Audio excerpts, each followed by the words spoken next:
সম্প্রতি আরব আমিরাতের সাথে জয়ের পরেই দুবাই থেকে উড়াল দেন দিল্লির উদ্দেশ্যে। আর সেখানে সকালে দলের সাথে যুক্ত হয়ে বিকালে মাঠে নামেন দিল্লি ক্যাপিটালের হয়ে মুস্তাফিজুর রহমান। তবে সেই ম্যাচ জিততে পারেনি দিল্লি ক্যাপিটাল। কিন্তু বাংলার এই বোলার দুর্দান্ত পারফরমেন্স দেখিয়েছে। 3 ওভারে রান দিয়েছেন মাত্র 24টি। তবে ম্যাচ জুড়ে কোনো উইকেটের দেখা মেলেনি মুস্তাফিজের। কিন্তু ম্যাচ শেষে অনেকটা প্রশংসায় ছিল বাংলার এই তারকা। তবে গুজরাট টাইটানের সাথে হারের ফলেই IPL 2025-এর প্লে অফের সমীকরণ অনেকটা কঠিন হয়েছে দিল্লি ক্যাপিটালের। সেখানে মুম্বাইয়ের বিপক্ষে বাঁচা মরার লড়াইয়ে জয় নিয়ে মাঠ ছাড়ার লক্ষ্যে দিল্লি ক্যাপিটালের ক্যাপ্টেন অক্সার প্যাটেল।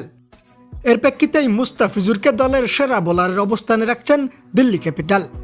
অন্যদিকে মুম্বাই ইন্ডিয়ার কোচ লাসিথ মালিঙ্গা ভয়ের সবচেয়ে বড় কারণ হিসেবে দেখেছেন মুস্তাফিজুরের কাটার স্লোয়ার বোলিংকে।